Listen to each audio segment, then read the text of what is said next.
زنجیرەیەک دەتوانین بڵین ژیانی ڕۆژانەی خەڵک بە زنجیرەیەک بەسراوەتەوە. ئەو زنجیرەیە موچەخۆر کە موچە وەرەگرێت لە بازاڕ دەکڕێتەوە کە شتەکەی لێکڕێت دووبارە چێ پارەکە خەرجەکاتەوە و بەو شێوە بەم زنجیرەیە کاتە مادام بەم زنجیرەیە ڕابڕێوە بە دڵنیایی هەمووی کاریگەری هەبوو لەسەر هەموو لایەک بە تایبەتی خەڵکی دەستگێڕینەوە بازاڕ خەڵکی دوکاندار بۆی ئەبینین لە کاتە بۆنەکانە کە ساڵانی کە بازاڕەکان جمەی ئەهاو بەڵام ئەم ساڵ لەم بۆنانەیە سەیرەکەین وانە بازاڕەکان بە پێچەوانەوە سەیرکی سارد و سڕێکی پێوە دیارە ئەوەشی کە هەیە ئەبینی یا خەڵکێکە لە دەرەوەی هەرێمی کوردستانی یەت لە ناوچەکانی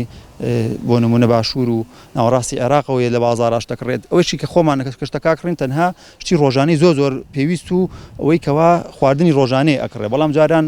کە موچە بە بەردەوامی هەبوو خەڵک گوزەرانی باش بوو هەموو لایەک هەموو سێکتەرەکان سوودی وەرگرت بوو ڕێنەکەوتنی ئەم پارتە سیاسیانە لە نێوان خۆیانە بەدەمەوە نەبوون و دڵسۆزی نەبوون بۆ میلەت و بۆ وڵات و بۆ ئەو شتانە وای کرد بەم ڕۆژگارە بگرن ئیجینا ئێمە ئەمانتوانی لەسەر ئابووریکی خۆمان بوەستین بە لەسەر پێی خۆمانسی بەڵام بوونی گەندەڵی لە هەموو سێکتەرەکانە وای کردووەکەوە ئەبینیتکەوە وای لێ کردو کارگەری ئابووری کردووە و لە کۆتایی شابووەتەوەی کەوا متمانە نەماوە لە نێوان لایەنەکانە هەم لە لایەنەکانی خۆمان هەم لە نێوان عێراق و هەرێمی کوردستانیشە و هیوادارین کەوا بتوانین هەرێمی کوردستان و بەغا بکەنەوە ڕێکەوتن و کۆتایی بەم بارودۆخ لەبار ئابووریە بێت. نازانم حکومت خۆی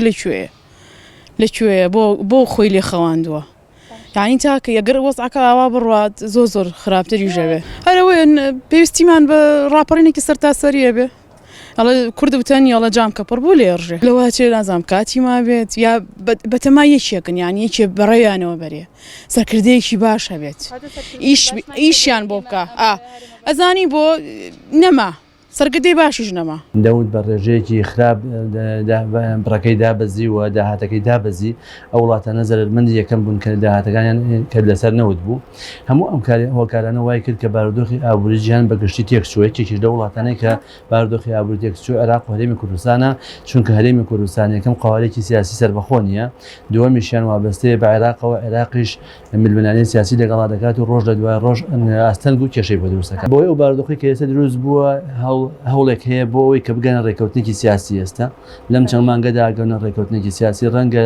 کازمی ئێستا کاتۆتە سەر حکوم نایەوێت جەبهەیەکی ترکاتەوە لەگەڵ خۆیان بەتە لەگەڵ وڵات چونکە جەبهەکانی زۆر بۆ کراوەتەوە دەیەوێت لەگەڵ کورد ئەگەر بە شێوازێکی کاتیش بگاتە ڕێکەوتنێک ئێستا داوای کردووە کە وەفتێکی حکومەت هەرێمی کوردستان ڕۆژانە سەردانی بەغدا بکاتەوە پێم وایە بۆ ئەم 4 مانگەی تا کۆتایی ساڵ دەگەنە ڕێکەوتنێک اتفاقێک دەکەن لەبەر ئەوە لە بەرامبەردا عێراق بڕێک پارە دەنێرێ حکومەتی ناوە هەرێمی کوردستانیش لە بەرامبەر ئەوەدا لە 150 ئەو داهاتی خەڵەسنوورەکانی خۆی ڕادستی حکومەتی ناوەند دەکات تا ئەو کاتی یاسای بودجەی 2021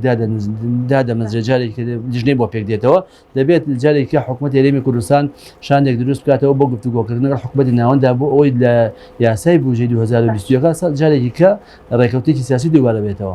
شوێنی موقعی کوردستان موقعێکی حساسە شوێنی گۆڕانکاریەکانە هەر 4 وڵاتی دراوسەکەمان هەمووی دوژمنن هەمووی ئیش بۆ ئەوە دەکەن چۆن توانن بەرژەوەنی خۆیان لەم ناوچەیەدا جێگیرکەن و دەستی بۆ ببەن لەگەڵ هەموو ئەم دوژمنانەی کە ئاوایە نە لەناو خۆشماندا وەکو کورد یەکگرتو یەکگوتار نین نەمانتوانین یەکگوتار بین و بە یەکگوتاری بەرامبەر ئەو هەموو دوژمنە بوەستینەوە بۆیە هەموو ئەوانە بوونەتە گرفت لە بەردەم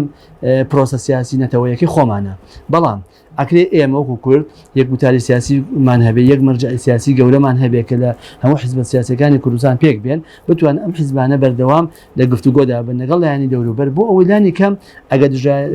دۆستایەتیشمان نەکەن جیاتیمان نەکەن ئێمە ژووردە و هەنگاو بە هەنگاو لەگەڵ قۆناغەکەدا بڕۆین بۆ ئەوەی